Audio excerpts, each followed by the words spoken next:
Hola, ¿cómo están? Muy buenas tardes a todos. La tarde de hoy, en el módulo de fisiología, estaremos con la charla de principios de coagulación y fibrinolisis a cargo del doctor Ludwig Gallo, que es residente de segundo año del programa de medicina crítica y cuidado intensivo pediátrico de la Universidad del Bosque.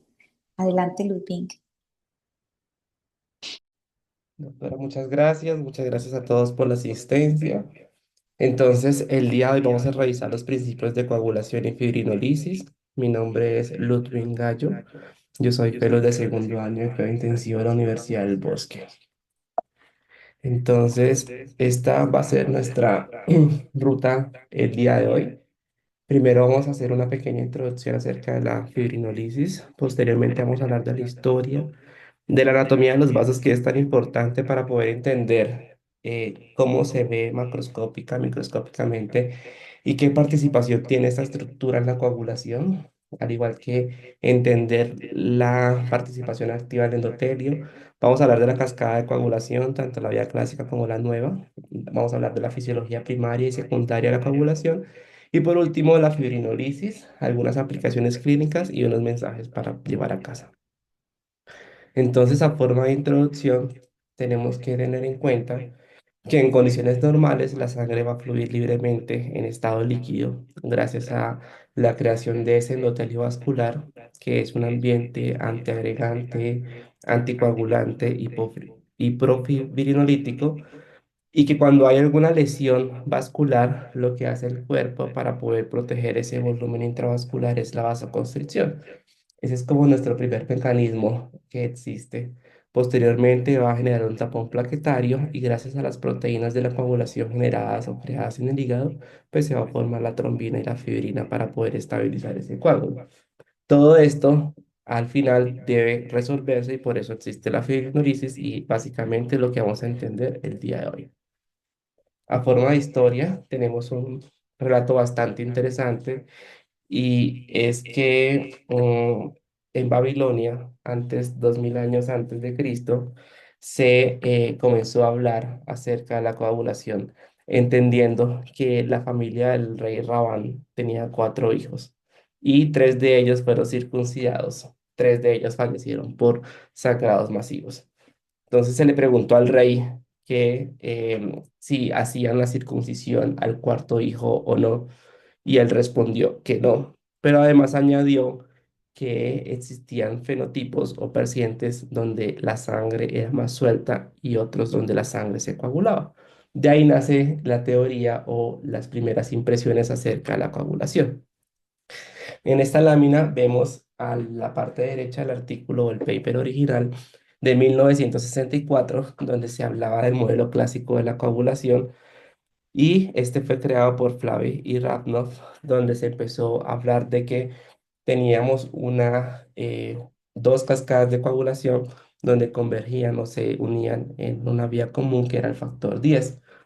Esta cascada explicaba todas las proteínas que aún se mencionan incluso con respecto a la coagulación, y lo que quedaba pendiente era la participación de las células eh, vasculares en ella, y por eso en el 2003 Hoffman introduce la teoría celular de la coagulación.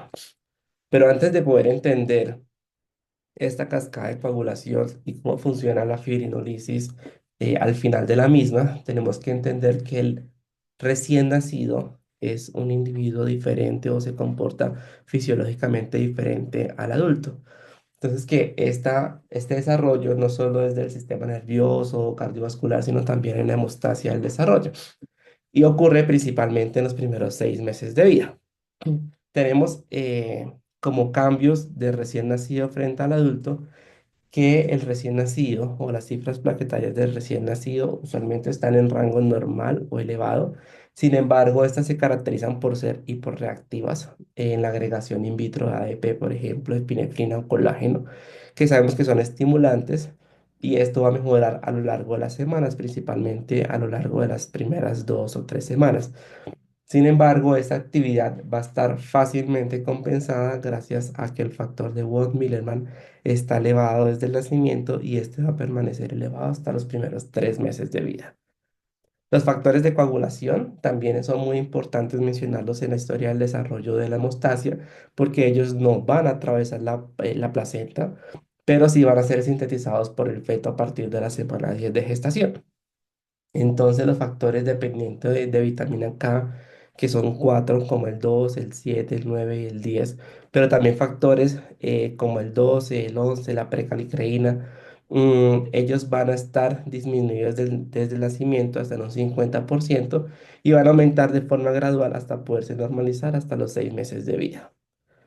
La deficiencia de estos factores va a conllevar a una capacidad menor en la producción de trombina, pero esta queda compensada a su vez por la concentración de algunos mecanismos de inhibición natural que los entenderemos más adelante, pero entre ellos están los inhibidores directos de la trombina, que es el cofactor 2, los inhibidores indirectos de la trombina, que son la proteína C y la proteína S, que vemos ahí en la laminita, o los inhibidores plasmáticos del factor tisular.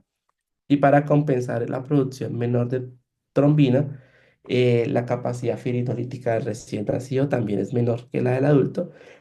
Y el plasminógeno no solo está disminuido, sino que además su paso a la plasmina también es menor. Todo esto hace que el recién nacido logre una homeostasis en la producción de la coagulación y de la anticoagulación. Entendiendo esto, también debemos hablar acerca de la anatomía de esos vasos sanguíneos. Sabemos que todo lo que afecte la médula ósea, todo lo que afecte los componentes celulares de la médula ósea, llámese glóbulos rojos, plaquetas e incluso leucocitos, van a estar relacionados y van a afectar directamente el sistema vascular. Ese sistema vascular, pues es un nicho que va a tener unas presiones, una capacitancia, una conductancia y va a regular pues esas células sanguíneas. Dentro del sistema circulatorio hablamos de dos, o de una división que habla de dos tamaños vasculares básicamente. Una macrovasculatura que hace referencia a los vasos que miden más de 100 micras y una microvasculatura que hace referencia a los que miden menos.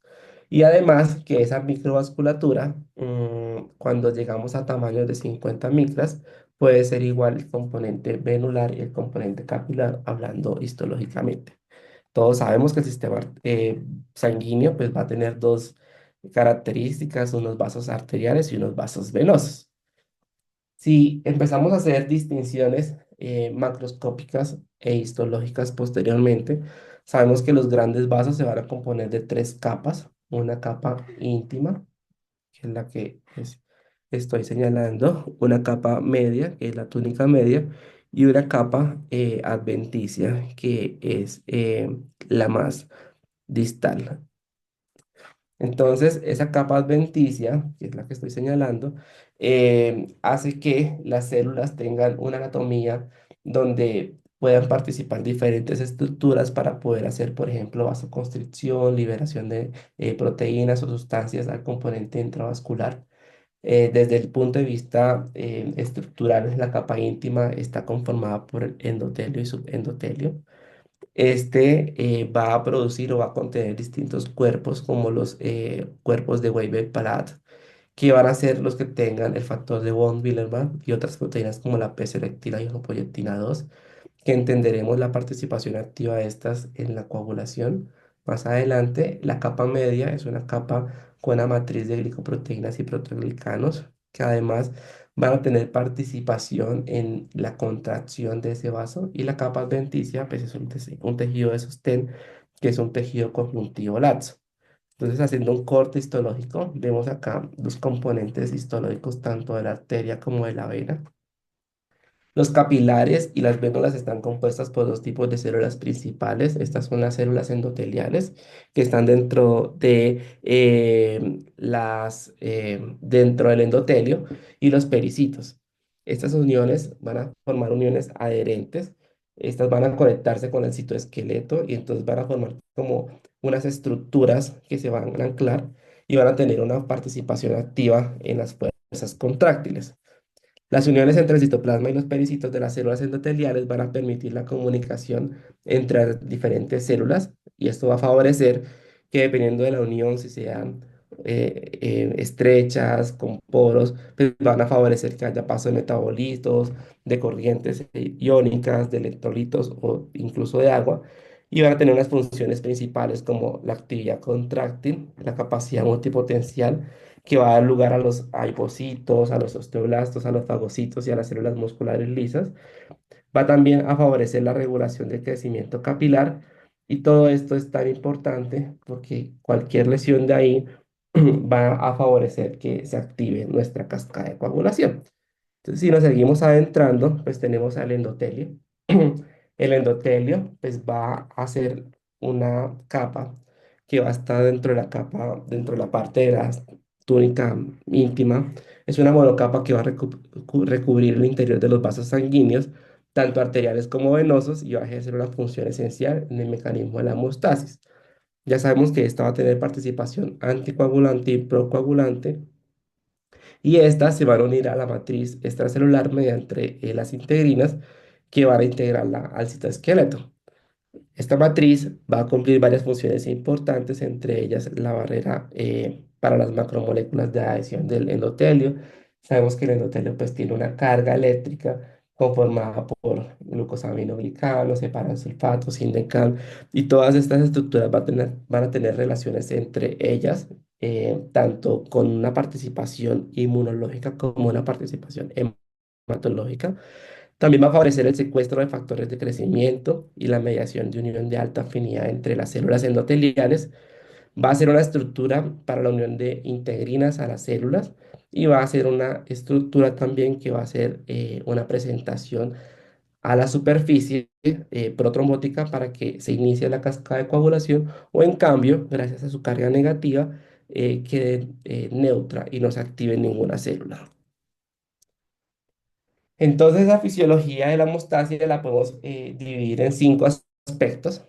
Llámese el más importante, la que inicia, pues sería la lesión vascular. Esa lesión vascular, ya sabemos que el cuerpo se va a proteger con la vasoconstricción. Inicialmente va a producir ese mecanismo de esa constricción. Sabemos que el vaso tiene la característica también muscular y el tejido adiposo, y que los pericitos pueden hacer esa función de vasoconstricción, y se va a llevar a cabo pues por esa capacidad del endotelio y de la estructura del vaso como tal. Esto lo que busca en el cuerpo básicamente es reducir el volumen de sangre que se pierde, y pues favorecer el volumen circulante del torrente sanguíneo. Posteriormente va a tener la hemostasia primaria. Esta hemostasia primaria está dada por el rodamiento, la agregación y la activación plaquetaria que va a formar el primer trombo. Este se va a formar gracias a que se liberan proteínas como el colágeno, y va a ayudar a que el factor de Wolff-Wienemann empiece a reclutar esas plaquetas. Luego va la hemostasia secundaria, que es que ese trombo que se formó se va a estabilizar con una malla de fibrina, y por último todo se tiene que deshacer y pues llegamos a la fibrinolisis.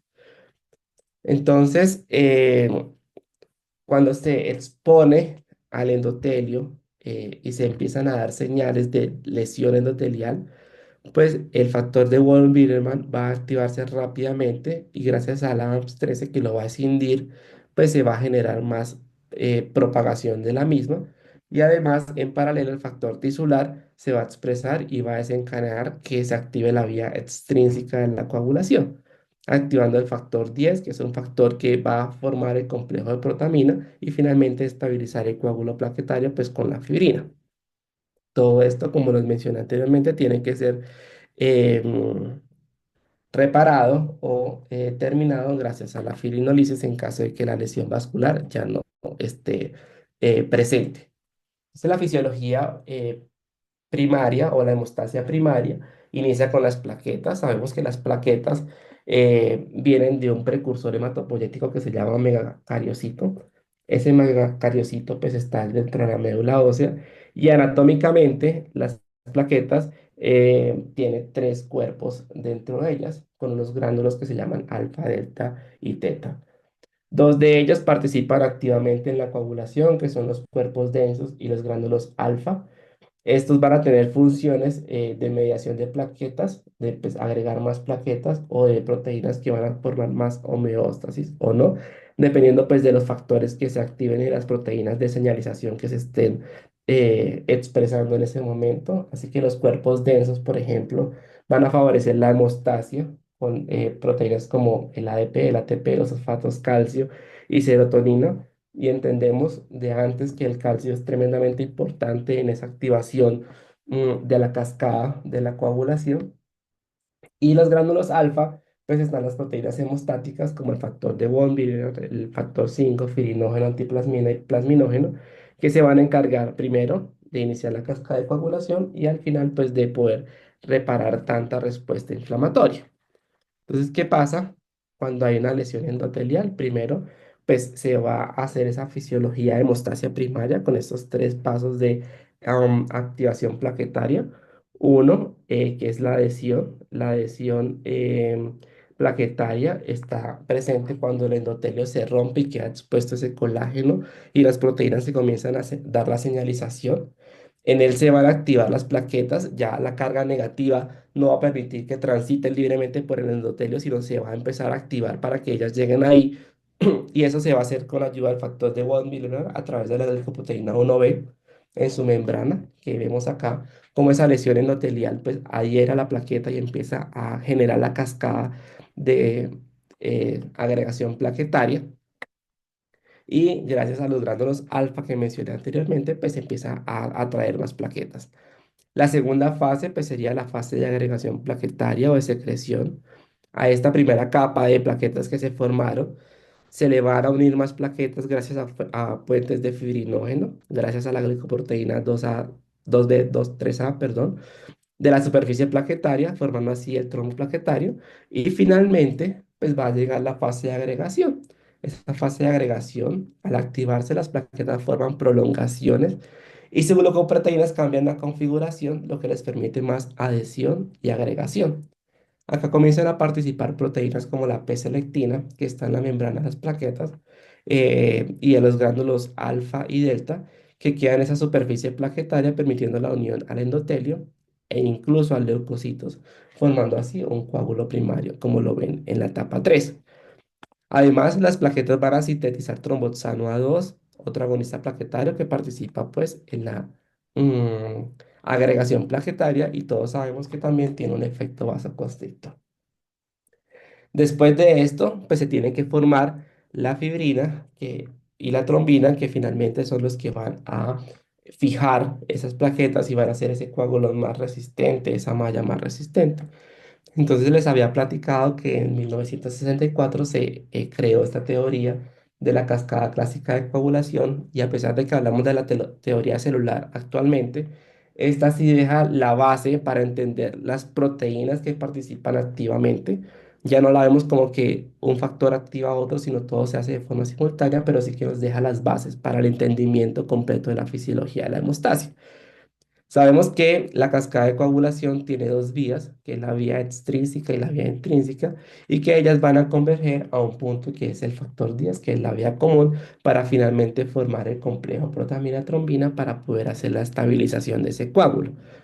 Entonces, empezando con la vía extrínseca, sabemos que posterior al daño endotelial se va a unir el factor 7.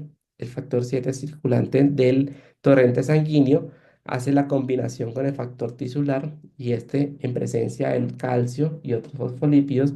Por eso les hablaba de la importancia del calcio para activar finalmente el factor 10, que es el factor 10A. Ese factor 10A, que es el factor 10 activado, junto con el factor 5, van a empezar a formar el complejo de protamina, que va a hacer que la protamina convierta en trombina y finalmente inicie la estabilización del coágulo. Si nos vamos al lado izquierdo, hacia la vía intrínseca, esta va a comenzar con el factor 12, que está en el torrente sanguíneo, que se va a exponer cuando se daña ese endotelio. El factor 12 se activa, simultáneamente se van a liberar fosfolípidos plaquetarios para mantener la adherencia y llamar más plaquetas. Ese factor 12 activado activa el factor 11, que a su vez activa el factor 9. Y ese factor 9, una vez se pueda escindir, pues va a activar el factor 10, que es la vía común de la cascada de la coagulación, para poder formar el complejo protamina-trombina y mantener la estabilidad del coágulo. Pero nos comenzamos a preguntar si esto es una serie de eventos y si solo el 12 activa y sigue activándose o si hay otras variables que hemos olvidado y por eso en el 2023 2003 nos hicimos estas preguntas. ¿Por qué no podemos explicar la tendencia hemorrágica que resulta cuando hay un déficit de los factores por cualquiera de las dos vías? Esta tampoco da una respuesta porque el factor 12 no produce sangrados, pero sin embargo favorece una situación protrombótica. También no se explica por qué la hemofilia, el factor 7 endógeno, no compensa los déficits del factor 8 y 9, si cada uno de los factores depende para poder llegar al factor 10 para producir la protombina, y por eso se empezó a hablar de que en la cascada de coagulación pueden intervenir otras células y se crea la teoría celular de la coagulación. Esta nace en el 2003 por Hoffman, con esas dos ideas principales. Realmente un factor eh, sigue al otro como de forma independiente o de forma dependiente, o existen otros mecanismos que después de la exposición al daño ahí participan activamente. Entonces, esta es la gráfica de la cascada de la coagulación o llamémoslo de las fases de la coagulación para no repetir el error literario de que uno depende del otro.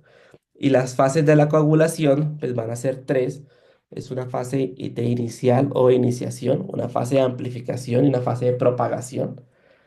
La fase de iniciación va a iniciar una vez ese trombo plaquetario, que ya sabemos que son tres fases de las plaquetas, comienza a formarse y se hace la pregunta que necesito la estabilidad y por eso se requiere una malla de firina para que le confiera la resistencia de ese trombo. Este mecanismo de coagulación se produce por exposición del factor tisular al subendotelio. Acá hablamos que es similar a la vía intrínseca de la coagulación. Y que ese contacto pues, va a activar factores como el factor 12, 11, 9, estos factores activados por fin van a llegar al factor 10, y ese factor 10 pues, va a formar el complejo protamina-trombina. Pero vemos que como todo esto es en simultáneo, acá eh, esto comienza a pasar, pero a su vez ya se empieza a crear más factores para amplificar la señal y va a activar más plaquetas agregadas y adheridas en esa fase de amplificación. Por eso acá incluimos a la plaqueta que ya tiene participación activa en la cascada de coagulación y gracias a los receptores de glicoproteína 1B el receptor puede activar más factores de coagulación y esos factores son como el 8, el factor 5 nuevamente pueden generar trombina. Y acá ya inicia o persiste la magnificación de ese complejo protamina-trombina. Finalmente, hay una fase de propagación donde acá el factor 8 va a liderar el complejo tenaza, que es este factor 9, 8A, 5A y el calcio que está participando activamente en la mayoría de los procesos para que llegue al factor 10 y se pueda liberar la protaminasa. Esta es 50 veces más activa para seguir perpetuando al factor 7 y al factor tisular. Y por eso todos estos eventos ocurren de forma simultánea para que finalmente tengamos la trombina. Acá el final de la cascada pues, es la resolución de lo mismo y ya se llama firinolisis y pues lo entenderemos más adelante. Dentro de esta cascada o estas fases de la coagulación, pues sabemos que existen varios ítems que se van a ir perpetuando, amplificando, ampliando, pero el cuerpo debe ser capaz de generar algunos feedback para que no empeore la coagulación o para que no quede de forma indefinida. Por eso hay algunos mecanismos de inhibición de la coagulación y para cuidado intensivo es tan importante entender estos procesos porque cuando uno logra comprender la fisiología de la hemostasia, también entiende la importancia de la anticoagulación, donde actúan los medicamentos que usamos. Por eso quise traer esta lámina, donde vemos que la antitrombina 3 tiene participación activa en toda esta cascada de coagulación, tanto, digamos acá que la primera parte sería la vía intrínseca, si lo denominamos de la forma antigua, que también el factor o el inhibidor del factor tisular va a actuar sobre el factor 7 y el factor o la proteína C va a actuar sobre el factor 8 y el complejo protamina trombina. Esto lo entenderemos en este dibujito más fácilmente, entonces sabemos que la antitrombina va a neutralizar la trombina procoagulante gracias a ese cambio conformacional que se genera cuando se une acá con la heparina o con incluso con el heparansulfato de las células endoteliales, y esto va a expresar un cambio de la proteína para que también se inhiban factores de la coagulación como el factor 9, el factor 10 y el factor 11. Tenemos otros mecanismos de inhibición natural, que es la inhibición del factor tisular. Este factor tisular es una proteína transmembrana. Se va a expresar en las células extravasculares, las plaquetas, pero también en el tejido endotelial y subendotelial. Va a iniciar la coagulación a partir de la protamina y en las células endoteliales va a expresar el factor inhibidor tisular. Esto va a inhibir la activación de los factores 7 y 10, que es esta parte del dibujo cuando va a inhibir el factor tisular y el factor 10. Acá va a participar activamente también la proteína S y la proteína C para activar los factores de la vía extrínseca de la coagulación. Con respecto a la trombomodulina, el receptor de trombina y esa proteína C y esa proteína S, pues son receptores que están unidos también a la membrana. Ellos también van a sufrir cambios conformacionales al igual que la trombina, antitrombina 3, y va a favorecer la afinidad a la proteína C. Ellos van a actuar como anticoagulantes, activando el inhibidor, el de plasminógeno tisular 1, y además va a formar un complejo con la proteína S, que sabemos que es más afino, más potente, y va a inhibir el factor 5 y el factor 8. En esta gráfica podemos observar esos componentes naturales que favorecen la anticoagulación. Entonces tenemos que se han logrado medir e incluso con vías medias tan prolongadas como de 60 horas para la proteína S y 76 horas para la titromina 3. Y esto es muy importante porque muchos de los papers que uno revisa, una vez inicia la fisiología primaria, inicia la fibrinolisis también. O sea, quiero que entiendan que no es un evento tras otro, sino son todos los eventos tratando de hacer feedback positivo y feedback negativo según las características o la lesión del vaso que tenga el paciente.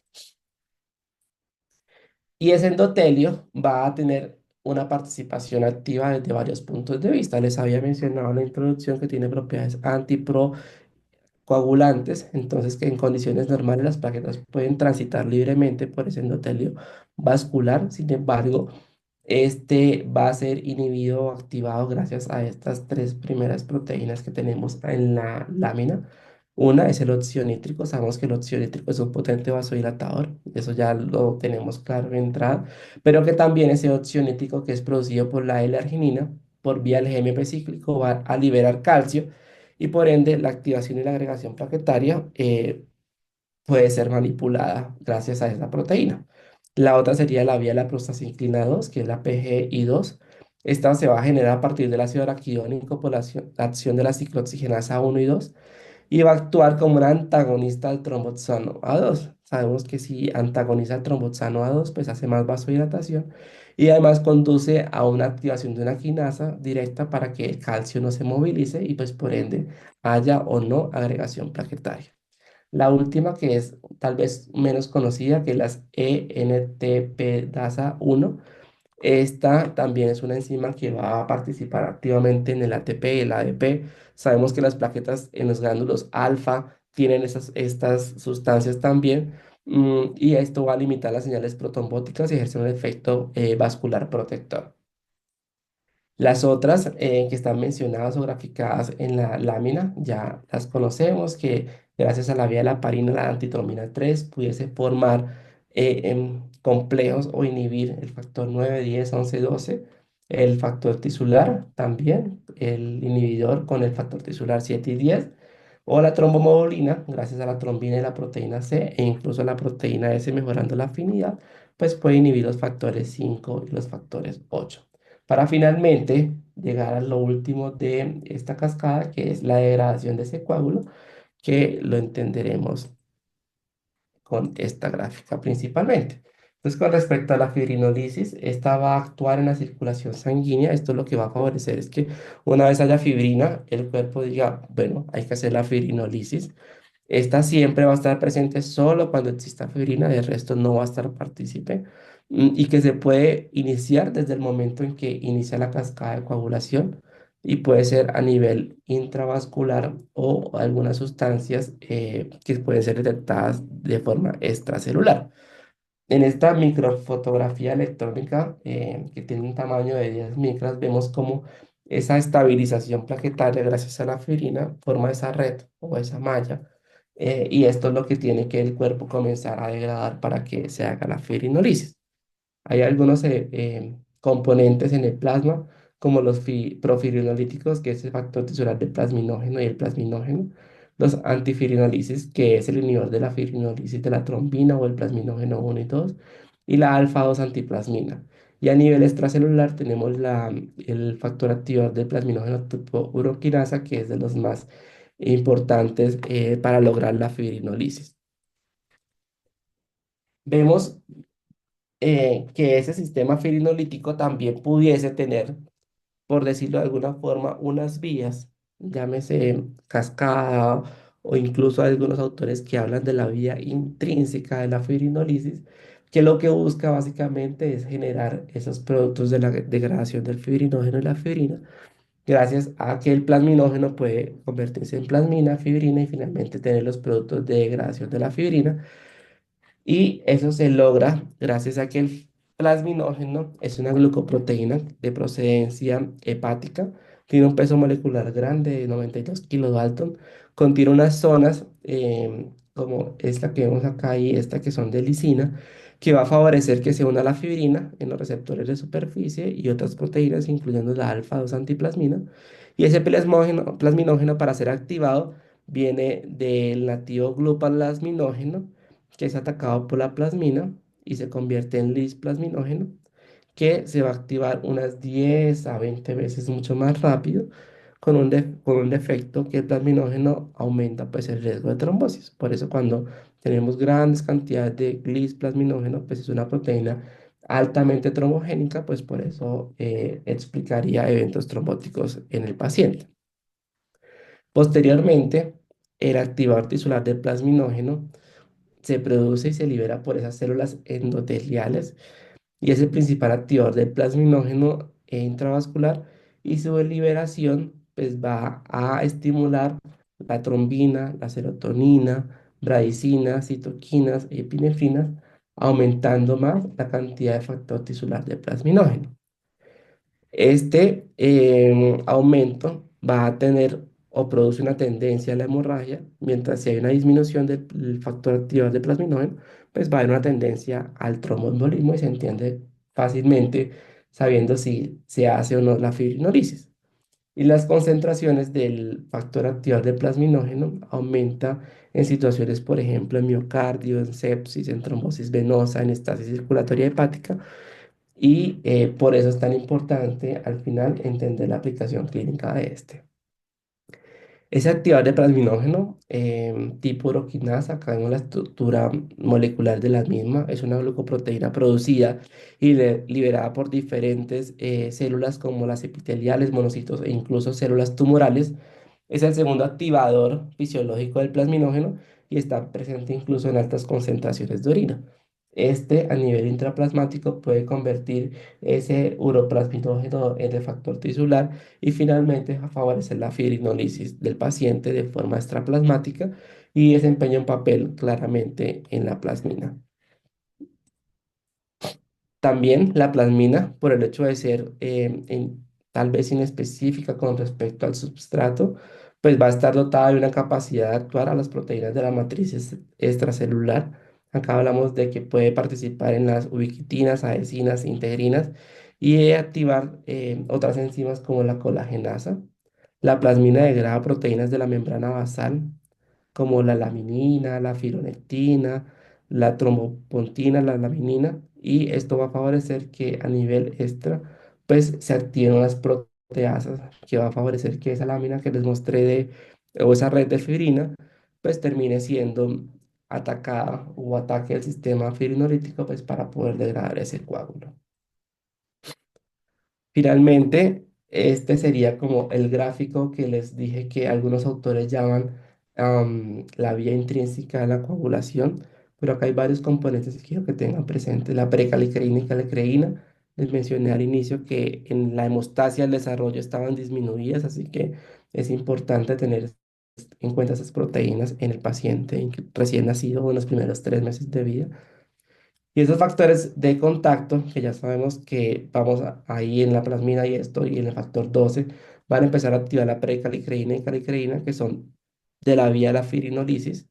Estos van a empezar a degradar factores como el factor 12 el factor 11 y van a llegar a que no tengan más de un 15 o un 20% de la superficie plasmática para degradar ese coágulo, esa fibrina. Y finalmente, pues ese plasminógeno se va a convertir en plasmina para degradarla. Pero no solo es una cascada, como lo hablamos en la coagulación, sino también es una red. Así que comienzan a participar proteínas como la alfa-2 antiplasmina, que va a ser un feedback positivo para estimular más el plasminógeno y que se dé más plasmina para poder degradar la tromina y se formen los productos de degradación de la fibrina.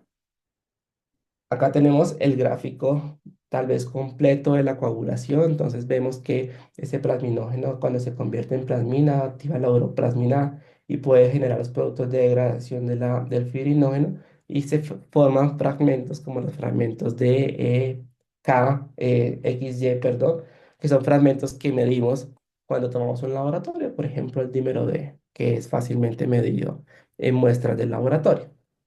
Entendiendo este proceso de coagulación y fibrinolisis, quise traer unas aplicaciones clínicas. Entonces, cuando hablamos de esas disfunciones endotelial, sabemos que el endotelio puede responder negativamente a estímulos proaterogénicos, por ejemplo, factores de riesgo cardiovascular como diabetes, obesidad, tabaquismo, todo lo que cambia la estructura funcional y por eso en el 2021 la Sociedad Europea de Cardiología lanza este paper que afirma que debe haber como un equilibrio, un estado saludable del endotelio.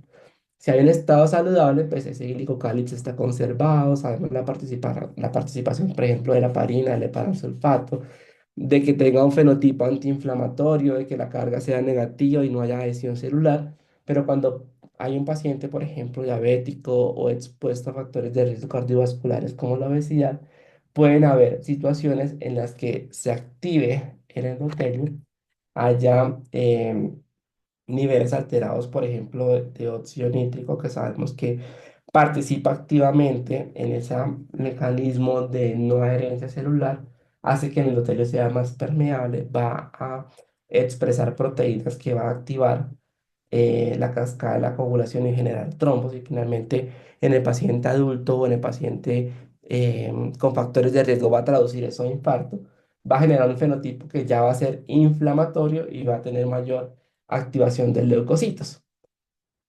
Y se han venido creando métodos para poder mirar qué tan saludable es ese endotelio.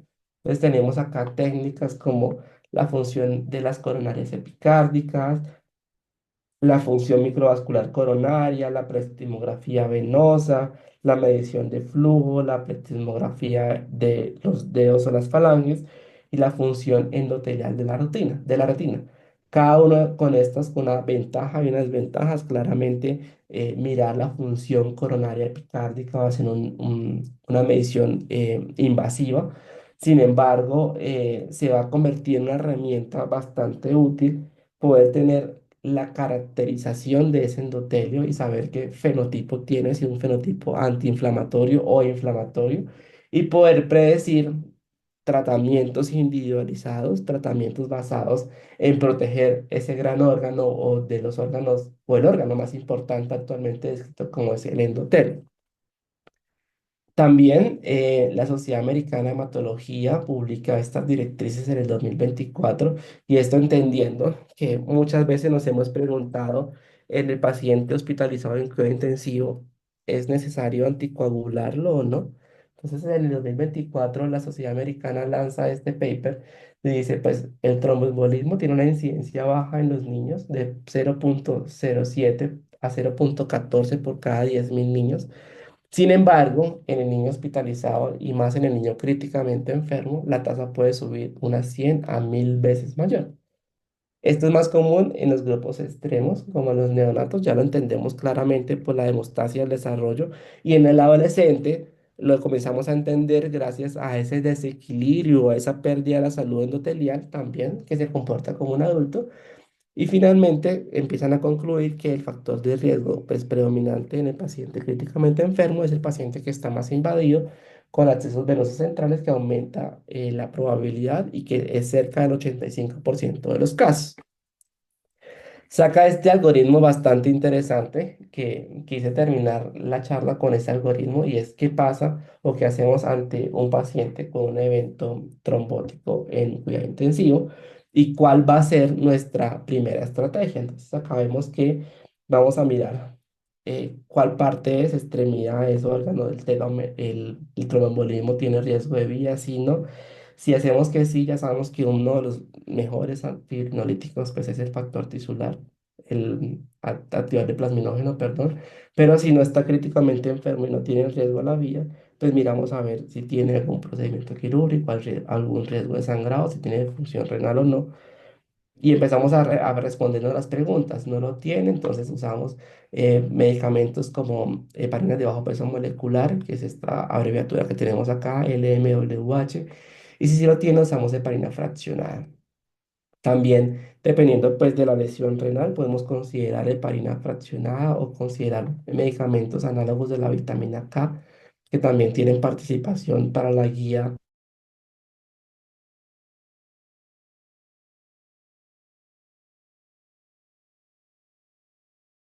molecular. Y si tolera, podemos usar anticoagulantes orales. Igual empezamos a hablar de si hay necesidad de usar medicamentos anticoagulantes nuevos como Rivaroxaban, eh,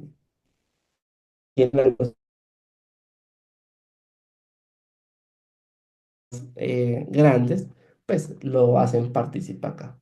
Nuevamente, la edad es un factor importante. Sabemos que la edad tiene o no autorización para rivaroxaban o dabigatran según la FDA. Y pues este algoritmo es bastante interesante porque nos ayuda a tomar la decisión de si usamos fraccionada bajo peso molecular o anticoagulante oral.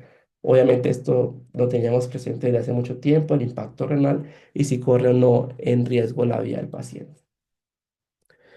Estos serían mis mensajes para llevar a casa. El entendimiento de las vías de coagulación es primordial en la búsqueda fisiopatológica, tanto farmacológica como clínica del paciente. La participación del endotelio es primordial y nos mostraron en el paper del 2024 y ya antes sabemos que esa pérdida de la salud endotelial activa un estado o un fenotipo inflamatorio, que nuestros medicamentos usados en cuidado intensivo tienen básicamente un énfasis en esas vías procoagulantes o anticoagulantes, dependiendo de lo que queremos buscar, y que cada abordaje que hagamos va a tener una participación en esa cascada de coagulación. Muchas gracias por su atención.